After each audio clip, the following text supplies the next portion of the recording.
कहानी की शुरुआत में हमें ओलंपिक का सीन दिखाया जाता है, जहां जूडो का फाइनल मैच चल रहा था। वहां हम दो प्लेयर्स को लड़ते हुए देखते हैं, जिसमें ब्लू ड्रेस में जो लड़का था उसका नाम को डुयोंग होता है। तभी दूसरे प्लेयर ने को डुयोंग को सुपर फ्लिप के द्वारा उठाकर पटक दिया और तेज चोट लगने की वजह से योंग बेहोश हो गया। फिर जब उसे हॉस्पिटल लेकर जाया गया तो उसे पता लगा कि उसके ऑप्टिक नर्व डैमेज हो चुके हैं और अब वो देख नहीं सकता, जिस वजह से वो अपना पूरा कॉन्फिडेंस खो देता है और डिप्रेशन में चला जाता है। अब वो सारा दिन बस एक अंधेरे कमरे में पड़ा रहता था। दूसरी तरफ हम गोडू सिक को देखते हैं। वो जेल में दो पुलिस ऑफिसर के सामने पैरोल के लिए बैठा हुआ था। ऑफिसर उससे पूछते हैं कि तुम पैरोल पे बाहर जाकर क्या करोगे, जिस पर वो उन्हें न्यूज पेपर की एक कटिंग दिखाते हुए बताता है कि ये मेरा भाई है। ओलंपिक के फाइनल मैच के दौरान चोट लगने की वजह से अब वो अंधा हो चुका है। वो रोते हुए कहता है कि मुझे पता है मैंने बहुत सारी गलतियां की है, मुझे और सजा मिलनी चाहिए, लेकिन मैं बाहर जाके अपने अंधे भाई का सहारा बनना चाहता हूँ। मेरे अलावा उसका इस दुनिया में कोई नहीं है। ये सब सुनकर ऑफिसर भी इमोशनल हो गए और उसे पैरोल दे दी। अब नेक्स्ट सीन में हम उसे अपने घर का गेट नॉक करते हुए देखते हैं, लेकिन कोई गेट नहीं खोलता। तो वो दीवार फांद कर घर में चला जाता है। वो देखता है कि पूरे घर में अंधेरा था और हर जगह गंदगी। वो अपने भाई का नाम चिल्लाते हुए उसके कमरे में गया, लेकिन योंग ने जब उसकी आवाज सुनी तो उसे वहाँ से चले जाने को कहा, लेकिन वो नहीं जाता। अब अगले सीन में हम देखते हैं कि डो सिक नूडल्स बनाकर खाते हुए योंग से कहता है, तुम तो मेरे लिए बहुत लकी साबित हुए। तुम्हारी आंखें चली जाने की वजह से मुझे पैरोल मिल गया। इसके बाद वो अपने घर को गिरवी रखकर घर पर लोन लेने के बारे में सोचता है। असल में डोसी को अपने भाई की कोई फिक्र नहीं थी। उसने ऑफिसर के सामने बस जमानत के लिए ये सब ड्रामा किया था।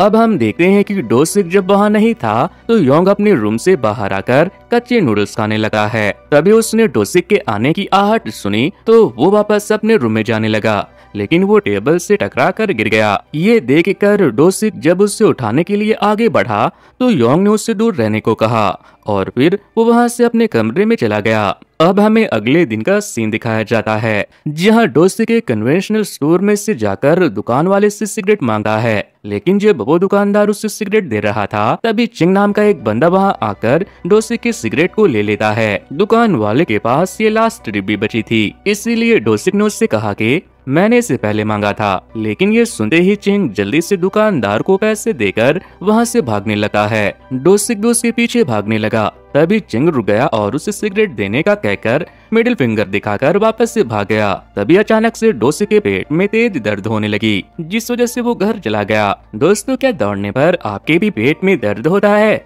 मुझे कमेंट करके जरूर बताना। नेक्स्ट सीन में हम सुयोन को देखते हैं। वो योंग की कोच थी। वो योंग के पास कॉल करके गेट खोलने के लिए कहते हुए गेट पर टेक लगाकर बैठने लगती है और गिर जाती है, क्योंकि गेट पहले से खुला हुआ था। फिर वो अंदर जाकर पूरे घर की हालत देखकर हैरान हो गई। फिर वो गाना चलाते हुए ईयरफोन लगाकर पूरा घर साफ करती है। तभी डोसिक आकर उसके बगल में खड़ा हो गया, जिससे डर कर उसने उसे एक थप्पड़ लगा दिया और हाथ में पेन लेकर पूछा कि कौन हो तुम, जिस पर डोसिक ने बताया कि मैं योंग का बड़ा भाई हूँ। फिर वो उसे खाना देकर योंग को बुलाने गई तो वो देखती है कि योंग तो भूख की वजह से बेहोश हो गया है। अगले सीन में हम योंग को हॉस्पिटल में देखते हैं। तभी डोसिक उसके पास आता है और कहता है, सुनो, मुझे पैरोल तुम्हें मारने के लिए नहीं मिली है, इसलिए शांति से मर जाओ या फिर उठकर अच्छे से जियो। इन सब बातों को सुनकर योंग की आंखों में आंसू आ गए। सुयोन डोसिक से कहती है कि योंग ने इतने दिन से खाना नहीं खाया है,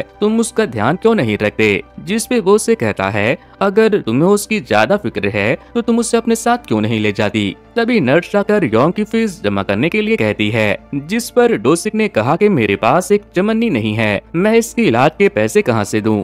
और फिर वो बिना पैसे दिए वहाँ से चला जाता है। जिसके बाद सुयोन योंग के सारे बिल क्लियर करके उसे घर ले आती है और वो उसे वहाँ खाना खिलाते हुए कहती है, डोसी की हरकतें देखकर कौन मानेगा कि वो तुम्हारा भाई है? जिस पर योंग बताता है कि वो मेरा हाफ ब्रदर है, यानी कि सौतेला भाई। जिसे सुनकर सुयोन को सब समझ आ गया। अगले दिन डोसिक योंग को जबरदस्ती टेबल पे बैठाकर खाना खाने को कहता है और कहता है कि तुम ऐसे एक्ट ना करो कि मैं तुम्हें खाना ही नहीं देता, शांति से बैठकर खाना खाओ। जिस पर योंग ने उससे पूछा, ये तुमने नूडल्स बनाए हैं क्या?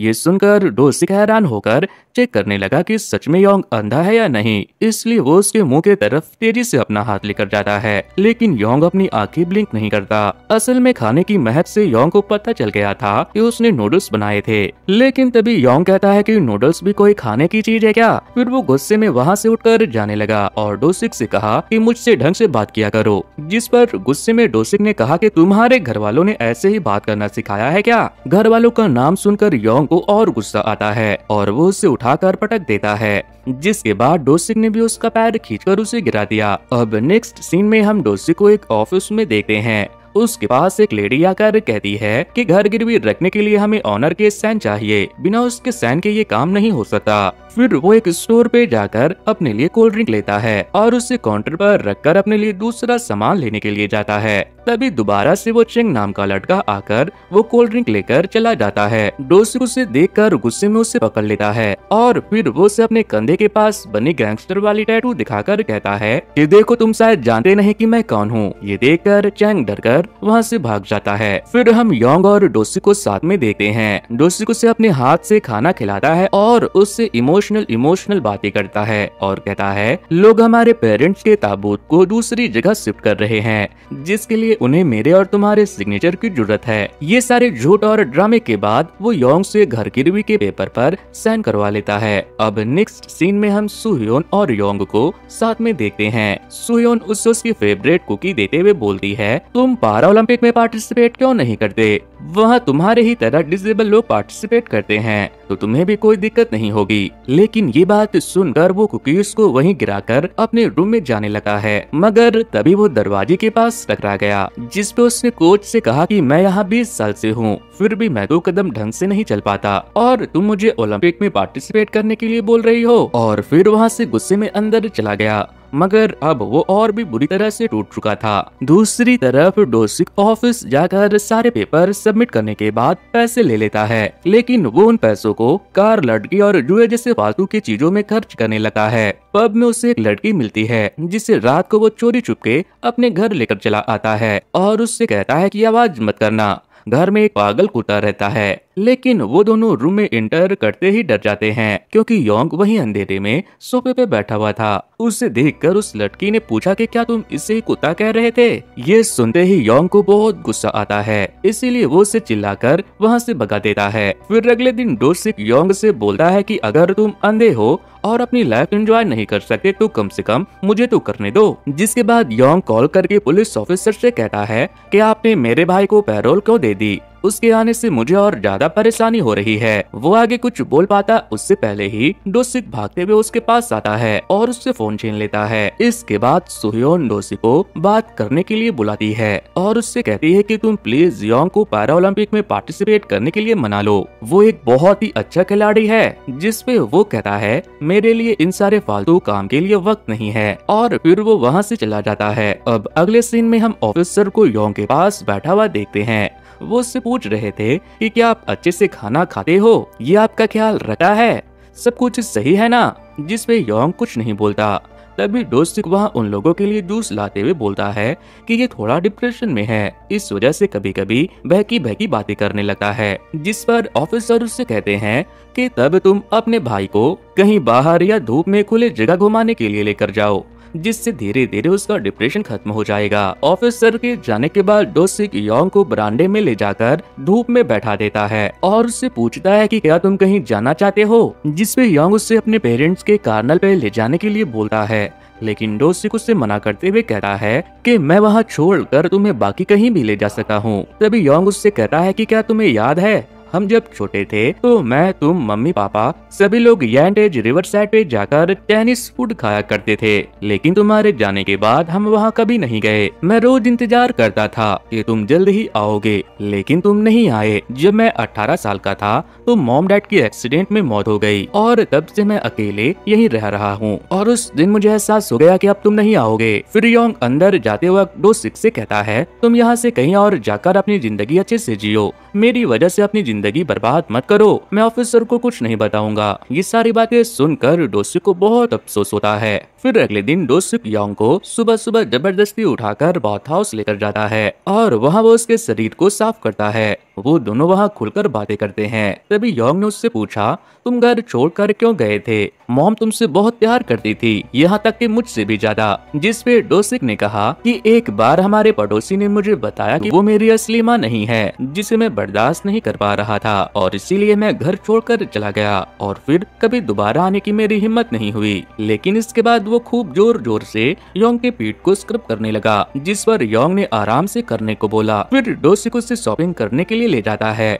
वहाँ वो उसके लिए कपड़े सिलेक्ट कर रहा था, लेकिन तभी एक आदमी के टकराने की वजह से योंग नीचे गिर गया, जिस पर डोसिक ने उससे माफी मांगने के लिए कहा तो वो आदमी बिना कुछ बोले वहाँ से जाने लगता है। मगर डोसिक ने उसे पकड़ा तो वो आदमी उससे धक्का दे देता है, जिस वजह से डोसिक के पेट में बहुत ज्यादा दर्द होने लगता है। डोसिक को ऐसे तड़पते हुए देखकर उस आदमी ने सभी से कहा कि मैंने इसे जोर से नहीं मारा, ये ड्रामा कर रहा है। अब अगले सीन में हम डोसिक को योंग और उस खड़ूस आदमी को हॉस्पिटल में पुलिस ऑफिसर के सामने देखते हैं। वो आदमी उनसे बोल रहा था कि मैंने इसे इतनी जोर से नहीं मारी, ये नाटक कर रहा है। ये सुनकर डोसिक जोर जोर से रोते हुए ऑफिसर से बोलता है, हाँ सर, हमारी ही गलती थी, हमें तो घर से निकलना ही नहीं चाहिए था। मैं तो सिर्फ अपने भाई को कपड़े दिलाने के लिए गया था। और उंगली से इशारा करते हुए योंग को अपने इस ड्रामा में साथ देने के लिए कहा, जिस पे दोनों भाई एक दूसरे को पकड़ के ऑफिसर के सामने खूब रोते हैं। ये सब देखकर पुलिस उस आदमी को अपने साथ लेकर चली जाती है। फिर दोनों भाई बातें करते हुए घर आ रहे थे। तभी डोसिक ने योंग से कहा, मैं तुम्हारा बड़ा भाई हूँ, इसलिए तुम मुझे भैया बोला करो। जिस पर योंग हंसते हुए कहता है, इस जन्म में तो नहीं ही बोलूंगा। अब अगले सीन में हम योंग और सुह्योन को आमने सामने बैठा हुआ देखते हैं और डोसिक थोड़ी दूर पर बैठकर न्यूज़पेपर पढ़ रहा था। तभी सुह्योन ने डोसिक से कहा कि मुझे अकेले में योंग से कुछ बात करनी है, तुम कहीं और चले जाओ। ये सुनकर डोसिक वहाँ से जा ही रहा था कि तभी योंग ने बोला, कोई बात नहीं, सामने ही बात कर लेते हैं।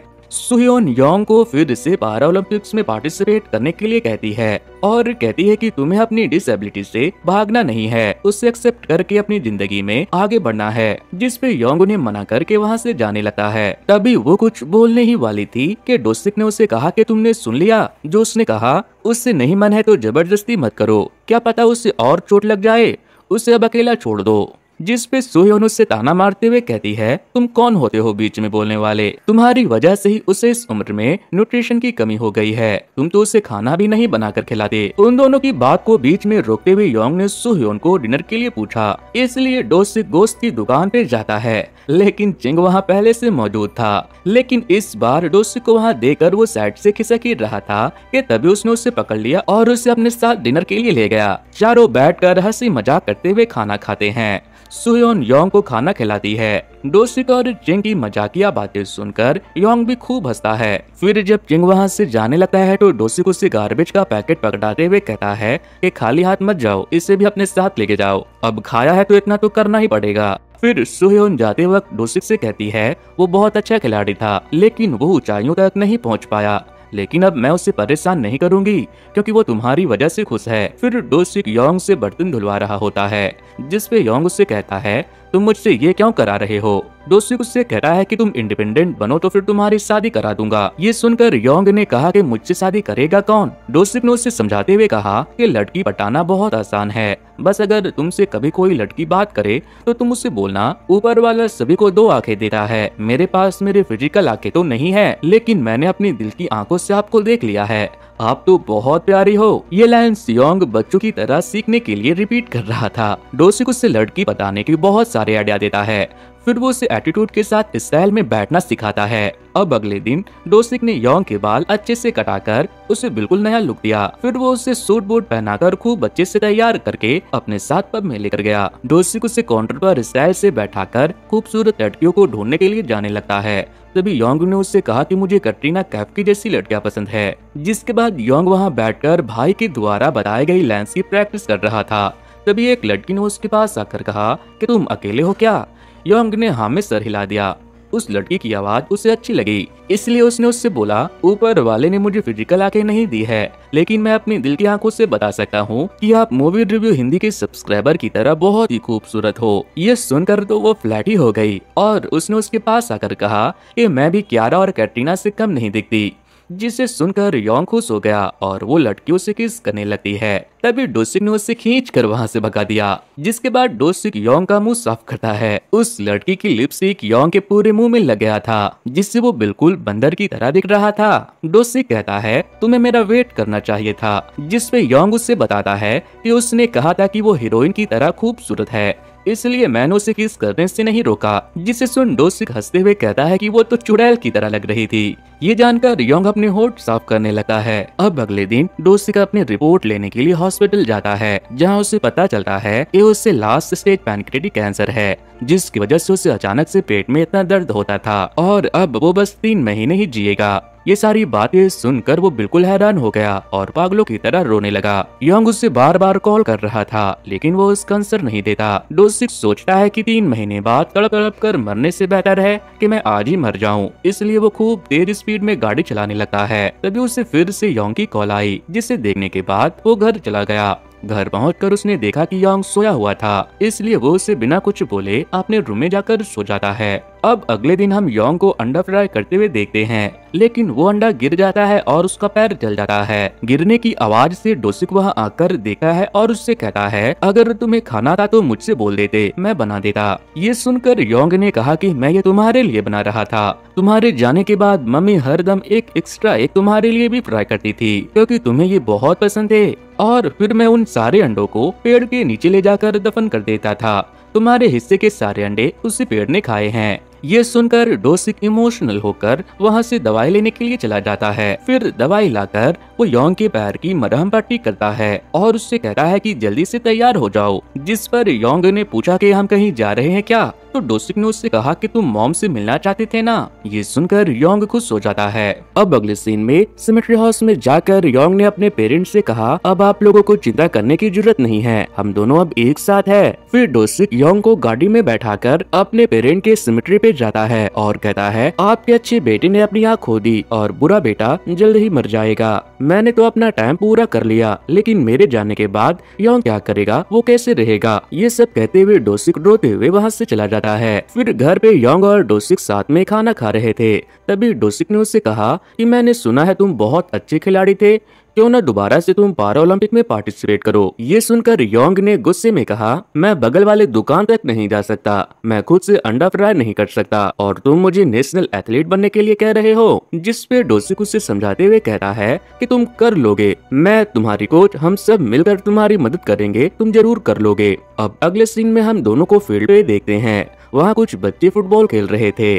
डोसिक ने योंग को दौड़ने के लिए कहा, जिस पे योंग मना कर देता है। डोसिक उसे बोलता है तुम इस तरह अपनी पूरी जिंदगी नहीं गुजार सकते, तुम अगर जूडो नहीं खेलोगे तो उसके अलावा क्या करोगे। जिस पे योंग कहता है मर जाऊंगा। लेकिन ये सुनते ही डोसिक ने उसे एक जोर का थप्पड़ लगा दिया और कहा कि तुम्हें क्या लगता है मरना इतना आसान है क्या। तभी योंग कहता है मैं डरा हुआ हूँ। डोसिक ने उसे उठाया और कहा कि मैं तुम्हें देख रहा हूँ, डरो मत, मैं तुम्हारे साथ हूँ, चलो मेरे ऊपर यकीन करो और दौड़ो। ये सुनकर योंग को थोड़ा हौसला मिलता है और वो खुद जोर से दौड़ने लगता है, लेकिन फिर योंग को रोकने के चक्कर में दोनों ही जमीन पर गिर जाते हैं। तभी योंग ने पूछा कि अगर लोग मुझ पे हंसेंगे तो क्या तुम उन्हें पीटोगे। डोसिक ने कहा हाँ, मैं मार मार कर उनकी सारी हंसियां गायब कर दूंगा। फिर डोसिक सुयोन को जाकर सारी बात बताते हुए कहता है योंग मान गया है पारा ओलंपिक में पार्टिसिपेट करने के लिए। जिसे सुनकर सुयोन खुश हो गई और स्पेशल कोच हायर करने के लिए कहा, लेकिन डोसिक ने मना करते हुए कहा कि वो सिर्फ तुमसे ही सीख पाएगा, क्योंकि वो तुम पे भरोसा करता है। और फिर वो उससे बता देता है कि मैं बस कुछ दिन ही जीने वाला हूँ,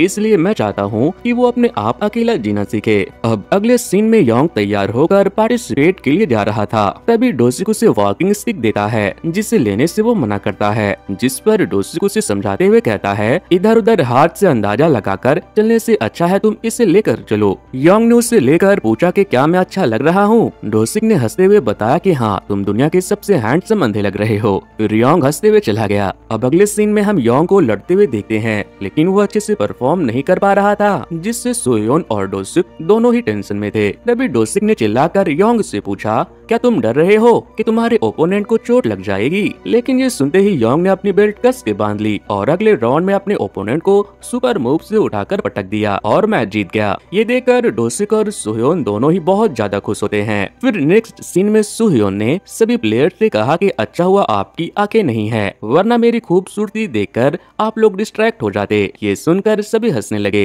इसके बाद योंग जी जान लगाकर खूब जोरों शोरों से पैरालंपिक की तैयारी करने लगा और उधर दिन प्रतिदिन डोसिक की हालत खराब होती जा रही थी, लेकिन उसने योंग को इसका एहसास नहीं होने दिया। नेक्स्ट सीन में हम डोसिक को घर पे सारी चीजें योंग की सहूलियत के हिसाब से करता हुआ देखते हैं।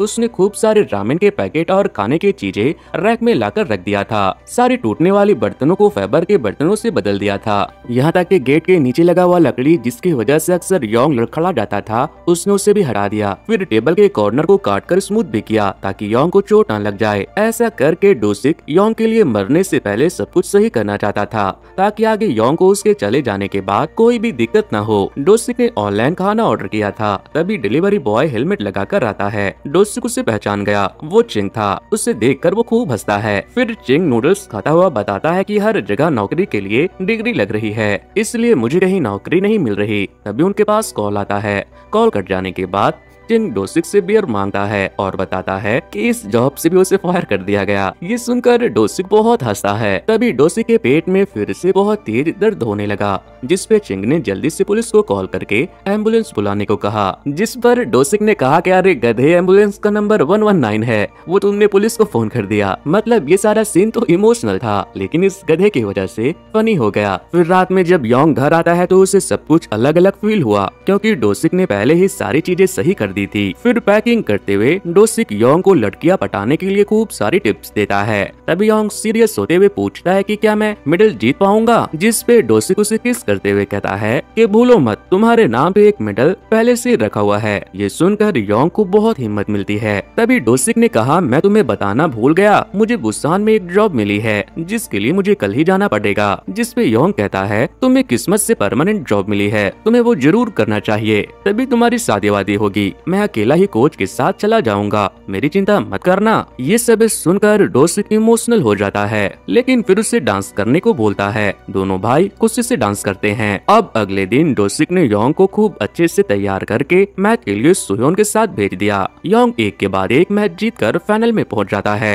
सुहयोन कहती है कि तुमने बहुत अच्छी फ्लिप मारी, जिसे सुनकर उसने पूछा कि क्या वो सेक्सी लग रहा था, जिस पर सुहयोन ने कहा कि तुम्हारे भाई ने तुम्हें बिगाड़ दिया है, जिस पर दोनों हंसते हैं। इन सब के दौरान योंग आकर डोसिक से बात करता है और उससे उसके काम के बारे में पूछता है। डोसिक बीमार होने की वजह से दर्द में होने के बावजूद भी उसे कुछ नहीं बताता और उसे हिम्मत देता है और उससे हंस कर बातें करता है और कहता है कि वो बुसान में बहुत ज्यादा मजा कर रहा है, जबकि सच में तो वो अपने दर्द से जोर जोर से तड़प रहा था। इन सब के दौरान चिंग और डोसिक की भी बहुत अच्छी दोस्ती हो गई थी। फिर योंग फाइनल मैच के लिए तैयार होकर बैठा हुआ था, तभी उससे अपने पुराने मैच के फ्लैशबैक आने लगे, जिस वजह से वो बहुत घबरा गया और सुहयोन से कहा कि मुझे बहुत ज्यादा डर लग रहा है, मुझे लग रहा है जैसे मैं सांस नहीं ले पा रहा हूँ। जिस पे सुहयोन ने उससे कहा, तुम अभी बहुत यंग हो, तुम्हारे पास आगे बहुत सारी अपॉर्चुनिटीज आएंगी, तुम्हें ये मैच नहीं खेलना तो छोड़ दो, लेकिन अगली बार तुम्हें जीते हुए देखने के लिए तुम्हारा भाई नहीं होगा। ये सुनकर योंग घर वापस जाने के लिए भागता है। तभी सुहयोन ने उसे कहा कि डोसिक ने तुम्हें इसलिए नहीं बताया था क्योंकि फिर तुम ये मैच नहीं खेलते, वो तुम्हें गोल्ड मेडल जीतते हुए देखना चाहता है, यही उसकी आखिरी इच्छा है। ये सुनकर योंग रुक गया और रेस्ट रूम में जाकर डोसिक से कॉल करके कहा कि मैंने 2 लड़कियों के नंबर ले लिए हैं, आप वेट करना मेरा।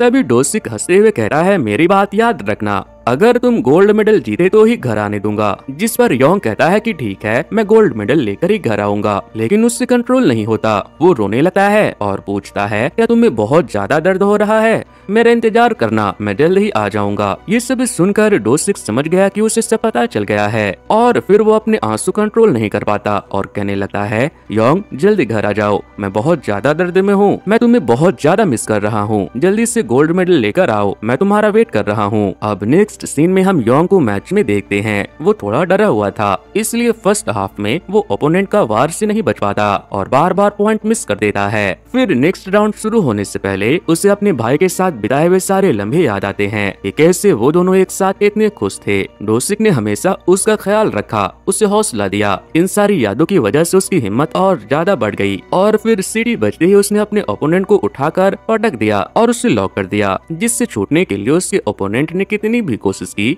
लेकिन वो छूट ना पाया और फाइनली योंग ये मैच जीत जाता है। अब डोसिक, सुहयोन और जिंग दोनों बहुत ज्यादा खुश और इमोशनल हो गए, जिसके बाद योंग वहीं ग्राउंड में बैठकर खूब जोर जोर से रोते हुए भैया भैया चिल्लाने लगता है। उसे देखकर सुहयोन और डोसिक दोनों रोने लगते हैं। अब नेक्स्ट सीन में हम देखते हैं कि डोसिक की फोटो योंग के घर में लगी हुई थी। तभी जिंग आकर योंग को ऑरेंज जूस देता है और अपना नंबर उसके फोन में सेव करके कहता है कि जब भी जरूरत हो कॉल कर लेना, और जाते वक्त उसे डोसी के द्वारा दिया हुआ एक टेप देता है। योंग जब उसे सुनता है तो डोसी कह रहा था, अच्छा हुआ तुम्हारी आंखें नहीं है, जिस वजह से तुम इस जालिम दुनिया को नहीं देख सकते, और तुमसे भी ज्यादा मैं किस्मत वाला हूँ कि मुझे इस दुनिया में ज्यादा दिनों तक नहीं रहना पड़ा। मेरे भाई तुम डरना मत, हर दम कॉन्फिडेंस के साथ अपना सीना चौड़ा करके जीना। कभी कोई लड़की बोले मैं तो कटरीना कैफ की तरह दिखती हूँ तो बेवकूफ मत बन जाना, और सुनो तुम अकेले नहीं हो, मैं, मम्मी, पापा सब तुम्हारे साथ है, और अपनी जिंदगी एंजॉय करना, वरना मैं तुम्हें यहीं से गालियां दूंगा। मिस यू मेरे छोटे प्यारे भाई। ये सुनकर योंग रोने लगता है। उसके बाद से योंग अपने सारे काम खुद बिना किसी सहारे के करने लगा और अब उसे किसी की जरूरत नहीं पड़ती। वो अपनी लाइफ में पूरी कॉन्फिडेंस और हिम्मत के साथ आगे बढ़ चुका है और उसने अपनी लाइफ को फिर से रिस्टार्ट किया। तो दोस्तों ये स्टोरी आपको कैसी लगी मुझे कमेंट करके बताना। सो गाइस आज के वीडियो में इतना ही। Thanks to, good bye.